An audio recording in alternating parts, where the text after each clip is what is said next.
After the tragic loss of her husband in a car accident, Claire Bennett packed up her life in Seattle and moved with her 10-year-old son Ethan to a quieter, more peaceful town in Oregon.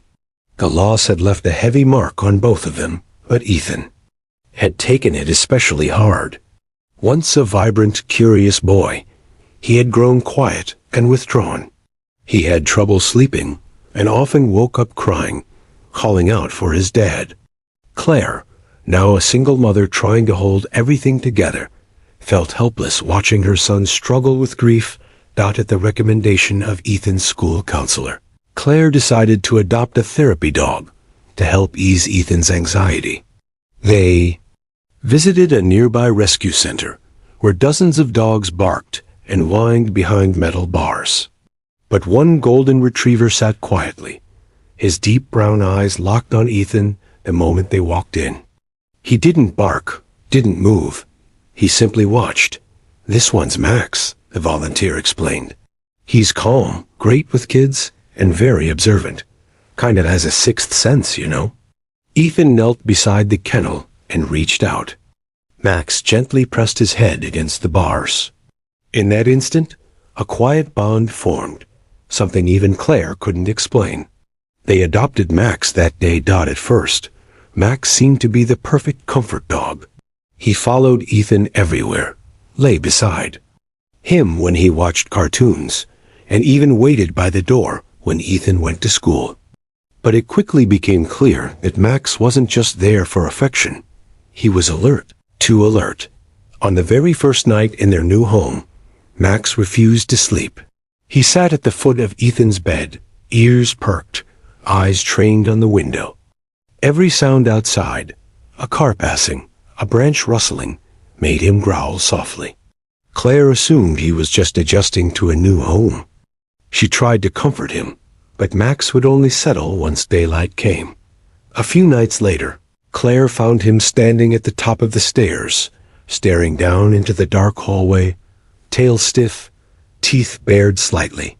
She walked downstairs to check, but there was nothing, no sound, no movement. Max didn't relax until she came back up and shut the door. During the day, Max was gentle, obedient, and almost too quiet. But the moment the sun dipped below the trees and shadows crept across the house, something changed. He became a silent sentinel. He'd sit near the door, eyes locked on the street, or patrol the hallway outside Ethan's room. At first, Claire tried to laugh it off. "You're just doing your job, right, Max?" she said one evening as she poured herself tea.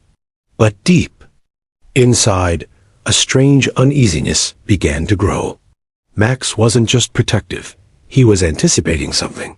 Something Claire couldn't see. Then there was the way he reacted to certain people. Most strangers didn't bother him, but their neighbor, a polite, soft-spoken man named Mr. Reeves, who ran the local hardware store, drew a strange reaction from Max. The dog would growl low in his throat, even bark when Reeves passed by. The front yard. Reeves would wave and smile, pretending not to notice, but Max never stopped watching him. Claire apologized once, laughing awkwardly. He's still getting used to new faces. But Max's instincts didn't soften. Late one evening, as Ethan got ready for bed, Max suddenly lunged toward the back door, barking so violently that Claire jumped. She peeked out but saw nothing. The motion light had turned on. She figured it was just a raccoon. That night, Max refused to leave Ethan's room. He stood for hours, tail still, body tense, eyes fixed on the window. Claire lay awake longer than usual, the tea in her mug cold and untouched. Max wasn't just a comfort dog. He was a guardian. And whether Claire knew it or not, danger was already circling just outside their door. Max's behavior only grew more intense as the days passed. He wasn't just loyal, he was vigilant. He would sit at the front door for hours, unmoving, ears perked, eyes fixed on the street as if waiting for something or someone.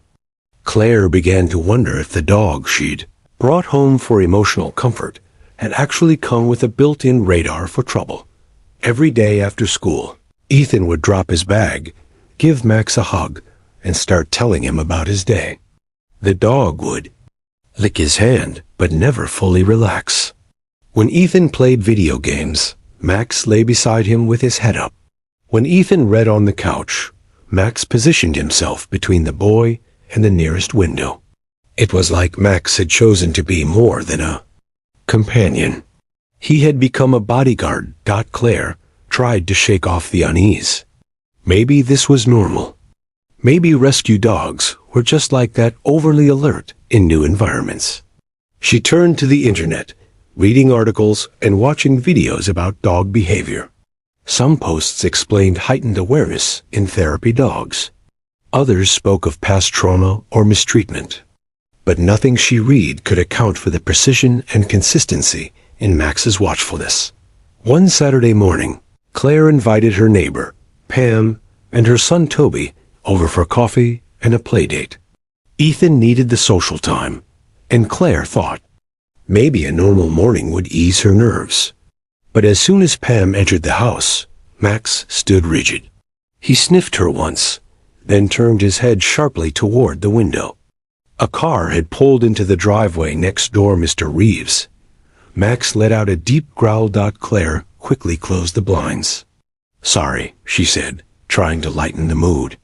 "He's been a little protective lately." Pam smiled politely, but kept glancing nervously at Max, who hadn't sat down since Reeves arrived. Through the closed window, they heard Reeves whistling a cheerful tune as he carried paint cans into his garage. "You know," Pam said, leaning in slightly, "he's always been polite, but something about him makes me uncomfortable. You ever get that feeling?" Claire blinked. "I thought it was just me." Pam nodded. "The other day he offered Toby candy at the hardware store. Nothing creepy, but odd." Max's growl deepened. That night, Claire found Max sitting on the stairs. His ears were flat, his eyes fixed on the back door. He hadn't moved for nearly an hour. Then came the scratching, faint, almost indistinguishable, like something brushing against the window. Claire's heart raced. She crept to the kitchen and flipped on the porch light. Nothing, but Max was already there, pawing at the floor, nose to the air. The next morning, Claire decided to check the window frames herself. When she ran her fingers along the edges of the kitchen window, she stopped cold. There, barely visible, was a thin, straight scratch running along the outer frame. It wasn't weather damage. It wasn't an animal. It looked intentional. She called the police again. A different officer came this time, took a few photos, and gave a calm but dismissive explanation. Could be neighborhood kids messing around. Keep your doors locked, and let us know if anything else happens. Claire nodded, but her stomach twisted with doubt. This wasn't a prank. Something was wrong. That evening, Ethan was sitting in his room, building a model spaceship, when Max suddenly growled and lunged toward the window. Claire raced in and caught a glimpse of something moving past the glass. She grabbed her phone and turned on the porch light, rushing outside. But again, no one. She returned inside and found Max back at his post beside Ethan. This wasn't just odd behavior anymore. Max wasn't acting strange. Max was acting smart. And if the humans in the house didn't start paying attention, it might soon be too late. The morning after the second police visit, Claire stood at the kitchen sink, staring blankly out the window, coffee cooling in her hand. Max lay beneath the table, head resting on his paws but eyes open and watching. Claire didn't speak, but Max's ears twitched. The silence in the house felt heavier than usual, as if something invisible was lurking just out of reach. Ethan had returned to his cheerful self, thanks in no small part to Max. He was drawing again, sleeping better, and even laughing when they watched movies together. But Claire couldn't ignore the tightening feeling in her chest. Something was wrong. Something Max knew. And no matter how many times she told herself to relax, his behavior kept proving otherwise. It was Monday when they saw Mr. Reeves again. He was trimming hedges in his yard, wearing gloves and whistling softly. As Claire stepped onto her porch to water the hanging plants, Reeves looked up and offered his usual friendly smile. "Morning, Claire," he said. "Beautiful day." Claire nodded politely, but Max, standing beside her, bristled instantly. His body tensed, tail low, eyes locked on Reeves like he was prey. A deep, threatening growl rumbled from his chest. Reeves laughed nervously. "Still? Doesn't like me, huh?" "Sorry," Claire muttered, tugging Max back inside, but she couldn't shake it. Max had met dozens of neighbors by now. Some he barked at, some he ignored. But only Reeves provoked this reaction. Every single time. Later that afternoon, Ethan returned from school unusually quiet. He kicked off his shoes and sat beside Max, burying his face into the dog's fur. Claire knelt down. "Everything okay, honey?" Ethan nodded slowly. "Mr. Reeves talked to me today, on the way home." Claire's breath caught. "What did he say?" "He asked if I liked comic books. Said he had some old ones in his garage. He told me to come by sometime, and he'd show me." Ethan paused, confused. "Is that weird?" Claire didn't answer right away. She forced a smile. "It's probably nothing. Just stay in the yard from now on, okay?" That night, Claire couldn't sleep. She sat at the kitchen table long after Ethan went to bed, sipping lukewarm tea and staring at the back door. Max lay at her feet, alert but calm, his presence oddly comforting. Then she remembered something. During the last police visit, the officer mentioned neighborhood kids might be playing pranks. But what kid sneaks around windows with no footprints? Left behind? Who installs scratches so carefully that they're almost invisible? She stood, walked quietly to the back door, and double-checked the lock for the third time. Outside, the night was still, until Max growled. He rose slowly, walked to the hallway, and planted himself firmly in front of Ethan's bedroom. Claire followed him, heart pounding. She peeked through the curtains of Ethan's window, but saw only the yard lit faintly by the moon. Still, Max didn't move. He stood rigid as a statue, as if waiting for something. Moments later, the security light at the back porch flickered. On dot, Claire froze. Max lunged to the window, barking furiously. Claire ran outside and looked toward the side of the house. She was just in time to catch the tail of a dark coat vanishing behind the neighbor's shed, Mr. Reeves' shed. She rushed inside, locked every door, and called the police again, this time, with panic in her voice. When they arrived, they found nothing, no footprints, no signs of forced entry. But Claire knew what she'd seen. And Max? He hadn't stopped pacing since. For the first time, Claire stopped second-guessing herself. Max's instincts weren't just warnings. They were a desperate cry for action. She promised herself then, no more brushing it off, no more pretending it was normal. Because Max wasn't just there to comfort them anymore. He was there to protect them from something that was getting closer. And time was running out. Claire, no longer slept through the night. She couldn't. Not with Max on edge, not with that shadow she'd seen slip behind Mr. Reeves' shed. Something in her gut had changed. Fear had turned into urgency, and trust into doubt. She replayed the moment. Over and over, the coat, the movement, the security light. And Max's reaction was all the confirmation she needed. He wasn't paranoid. He was protecting them from something very real. The next morning, Claire drove to a local hardware store, one that wasn't owned by Mr. Reeves, and bought a motion-activated security camera. She installed it above the back door, pointing it straight toward the yard and kitchen windows. Max watched her do it, tail still, eyes sharp. That same evening, she changed her usual routine. She didn't turn off the porch light. She left the blinds slightly open. She even pretended to go to bed early, making sure the house looked dark and quiet from outside. But Claire didn't sleep. She waited, curled on the couch with Max beside her, laptop open, watching the live feed from the camera. Hours passed. Midnight came and went out at 2:43 a.m. Max suddenly stood up and walked to the back door. His body stiffened. Claire followed his eyes to the screen. A flicker. A shadow. Then it happened. A figure crept into frame, crouched low in a hoodie and gloves.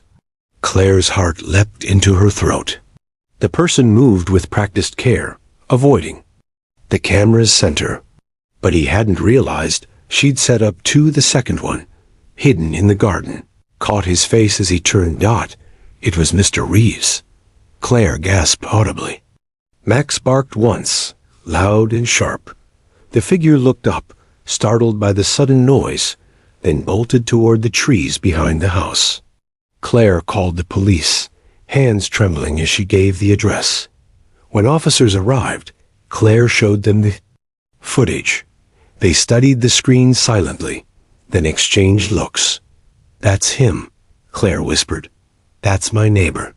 "That's Reeves." The officer nodded slowly. "We'll need to pull some records.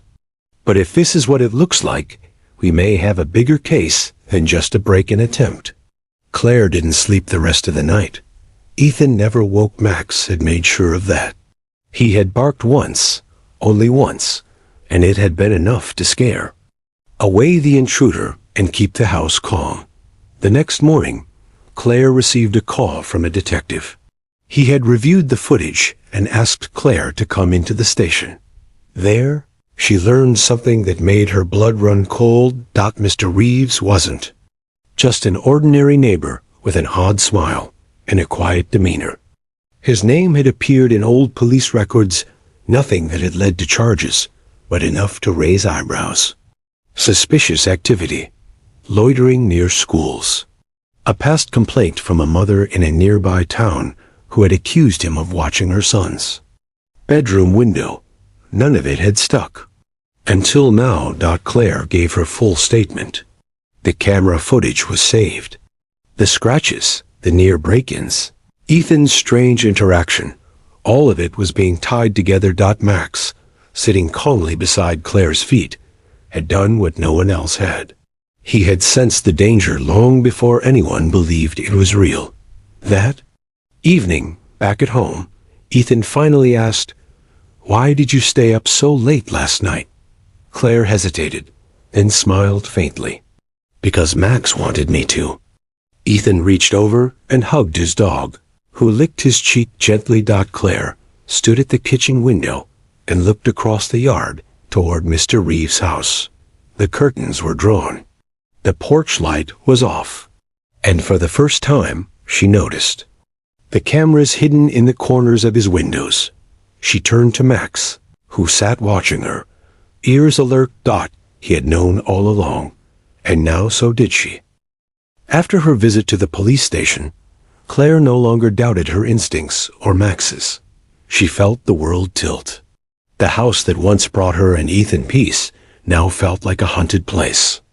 Every creak of the floorboard made her stiffen. Every gust of wind brushing the window made her glance at the monitor. Max had become more than a pet. He was now her lifeline, her silent warning system. And she realized something chilling. If Max hadn't been there, they would have never known. The footage had exposed Mr. Reeves. But without a clear act of breaking and entering, the police couldn't arrest him yet. Claire felt a frustrating tension grow. The evidence was building, but the law moved slowly. Meanwhile, Max never let his guard down. He would sleep for brief intervals, then walk the perimeter of the house, sniffing the air, ears twitching at every sound. On a particularly cold evening, Claire returned from the store to find Max sitting outside Ethan's room, his nose pointed at the windowsill. He hadn't barked or scratched. He just sat completely still, watching. Claire's heart dropped. She stepped quietly past him and pulled back the curtain. That's when she saw it. Wedged beneath the edge of the frame, half covered by chipped paint, was something small and black. Claire's hand trembled as she pried it loose.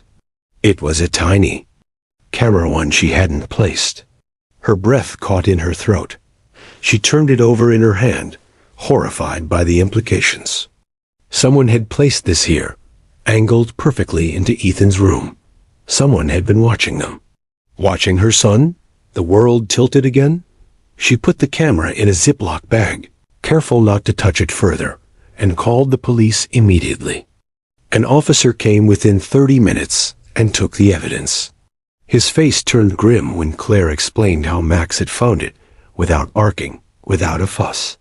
Just silently pointing it out, as if he'd known exactly what to do. Dogs like him, the officer muttered. They're better than alarms. He knew. Claire nodded slowly, feeling a strange mix of fear and pride swelling in her chest. The next day, detectives came with a warrant to search Mr. Reeves' house. Claire didn't see him leave. All she saw was the police car parked out front for nearly 2 hours. Max never took his eyes off the front window the whole time. When the detective returned to update Claire, his face was pale and serious. There were multiple cameras hidden in the garage, he told her quietly. Some stored footage. Others were transmitting to a cloud server. We've launched a deeper investigation. Claire's knees nearly gave out. Was Ethan on them? We won't know everything until our tech team reviews it. But yes, some videos show him in your backyard and through your windows. Claire covered her mouth with shaking hands. Ethan, unaware, sat inside playing with Max, giggling as the dog gently tugged a sock from his foot. The detective continued.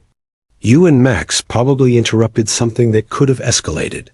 That camera under Ethan's window? That's what gave us probable cause to go in. Without it, we'd still be stuck. Claire could barely find her voice. Max found it. I didn't even know it was there. He gave her a long look. Then you owe that dog more than you'll ever realize. That night, Claire sat quietly on the couch while Ethan fell asleep on Max's side. She ran her fingers through the dog's thick fur, whispering, I don't know how you knew, but thank you. Max didn't move, didn't bark. He simply rested his head on her lap, eyes open, ears perked, still watching, and Claire realized this wasn't over yet. But now they had a silent protector, and Max wasn't going to let anything happen to them. Not on his watch, within 48 hours. Of the search warrant, the full picture began to form. Mr. Reeves had been under the radar for years, charming, helpful, always willing to lend a hand. He blended in so perfectly that no one had ever looked closely. But the moment the camera beneath Ethan's window was discovered, the house of cards began to collapse. Claire sat across from a detective in a small room at the station, Max lying at her feet. The officer's voice was calm, but carried an unmistakable weight. Claire, we found files on Mr. Reeves' computer going back several years. Videos, photos, journals, most of it hidden under password-protected folders. He was monitoring several families, but yours became his focus. Claire's mouth went dry. Why? The detective hesitated, then replied, Your son, and your routine. You were isolated, quiet, easy to watch, but harder to notice. Claire's fingers tightened around Max's leash. He stirred slightly, sensing her tension. She could barely look at the officer as he continued. He installed at least 3 hidden cameras around her property. One beneath the window, one in the backyard, and one disguised inside a fake sprinkler head near the fence. Claire felt her stomach turn. It wasn't just a matter of being watched. It was the depth of his planning that made her skin crawl. He studied your movements. Ethan's schedule. When your lights went out, when your doors were locked. The detective looked her in the eye. It's no exaggeration to say Max saved your son. Claire blinked away the sting of tears. And if he hadn't barked? The detective leaned back. We may not be sitting here talking. As investigators worked, Mr. Reeves remained silent. No confession. No outburst. Just the same soft smile he always wore. His neighbors watched in disbelief as officers took him away. He was always so kind, they whispered. He helped me with my porch, one woman said. He used to wave at the school bus, another added. But behind that pleasant mask had been a predator, and it took Max, a dog meant for comfort. To uncover the truth, Claire returned home with Ethan that evening, trying to pretend things were normal. Ethan didn't know the full story. She didn't want to tell him, not yet. Mr. Reeves is going away for a while, she had said simply. He wasn't who we thought he was. Ethan had frowned. But Max always knew. Claire looked at her son, surprised. What do you mean? Ethan shrugged. Max never liked him, even the first day. He barked before Mr. Reeves even knocked. That memory hit Claire hard. She had forgotten. Max had reacted the moment Reeves got near Ethan on their very first day in the neighborhood. Later that night, the mayor made a surprise visit. Word of Max's heroism had already begun to spread. The local police chief followed close behind. Along with a small group of reporters and photographers, they presented Max with a custom medal, a gold medallion engraved with the words protector, hero, friend. They fastened it gently to his collar as flashbulbs snapped and townspeople applauded. Max sat calmly through the noise, unmoved by the fanfare.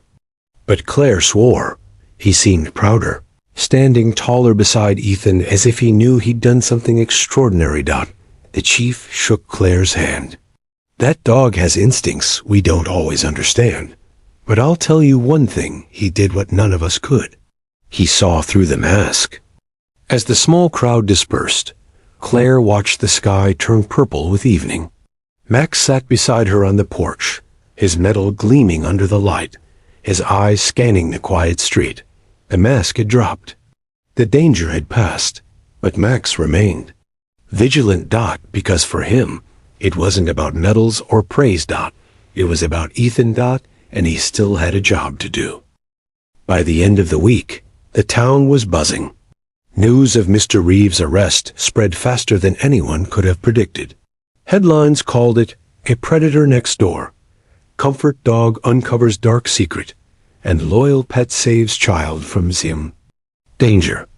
Reporters lined the street outside Claire's home, cameras poised, hoping for a glimpse of the brave dog everyone was talking about.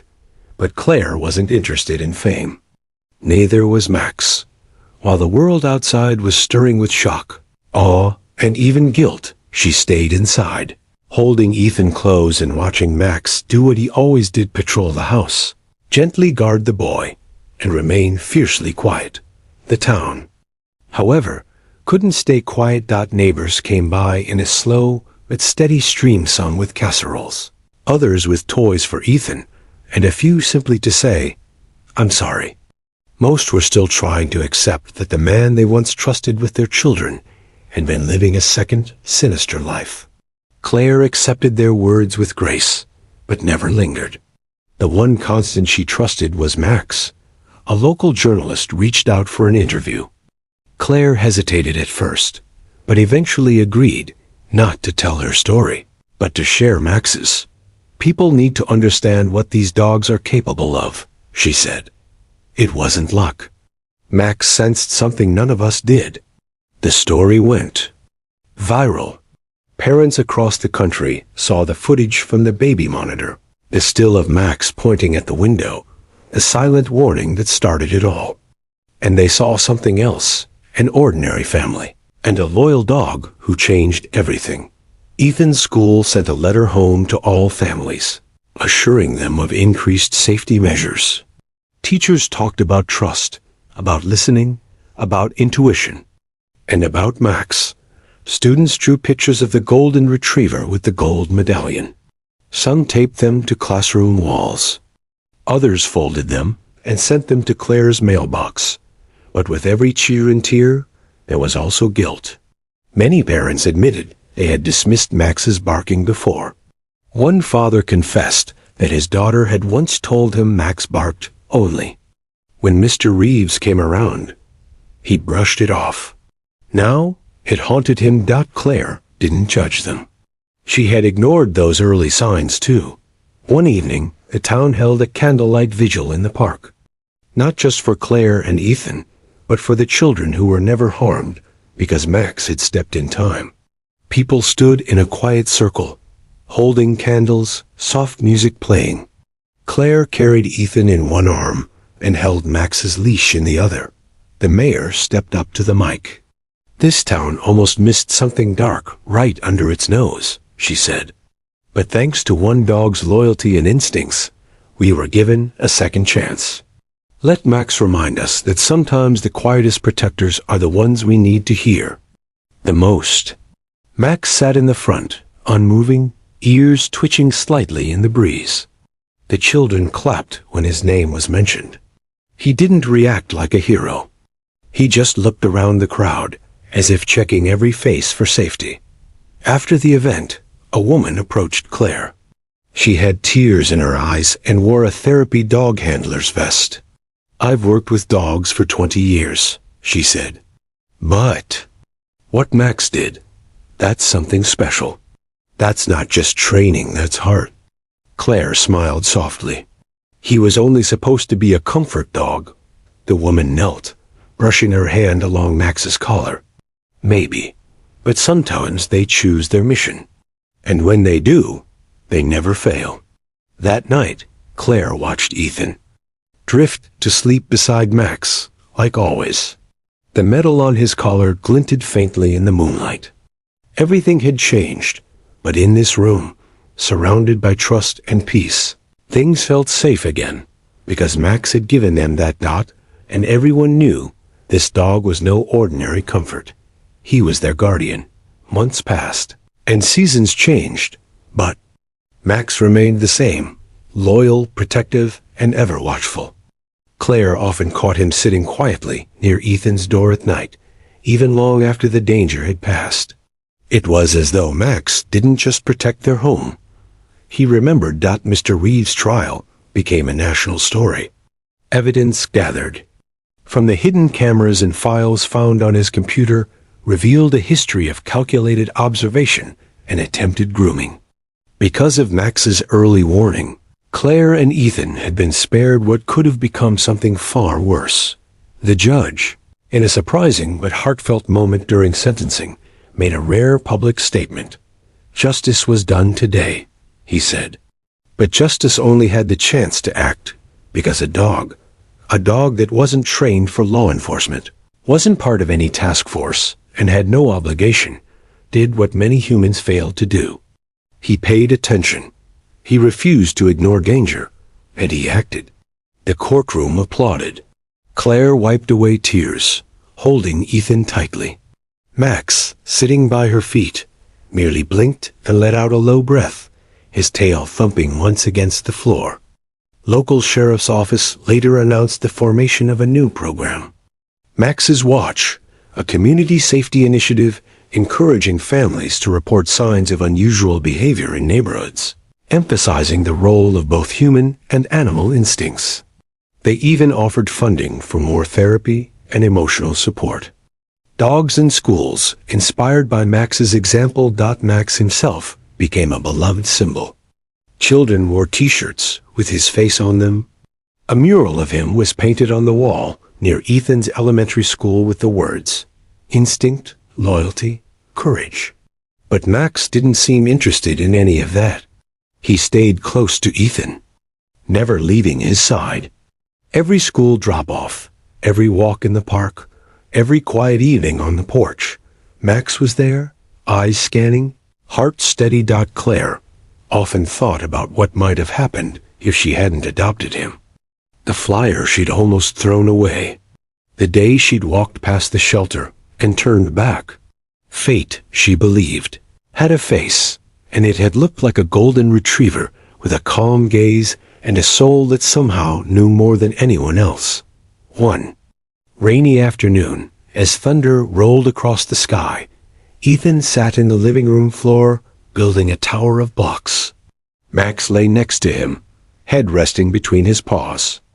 A loud crack of thunder made the windows tremble, and Claire instinctively looked toward her son. Ethan didn't flinch. He reached out instead, gently patting Max's head. "It's okay," he whispered. "We're safe." Claire's heart filled. For months, fear had lived in the corners of her mind, in every creak of the floorboard, in every shadow outside the window. But now, looking at her son beside Max, she felt peace blooming again. That evening, she sat on the porch with a warm drink, Max resting beside her. The wind carried a faint scent of pine and wet grass. Lights flickered on across the neighborhood. And in that moment, she understood something. Max hadn't just saved Ethan. He had changed her too. He reminded her to trust instincts, to listen, even when there are no words, and to never assume silence means safety. Years later, Ethan would write an essay in school titled, "My Hero Has Four Legs." It would win a national prize and be published in children's magazines. But more importantly, it would carry one truth he had always known. Max wasn't just a dog. He was a guardian, a friend, and the reason his world had stayed whole. And long after the medals faded and the news stories ended, Max would still be there, watching, listening, loving, because that's what heroes do, even the quiet ones with paws.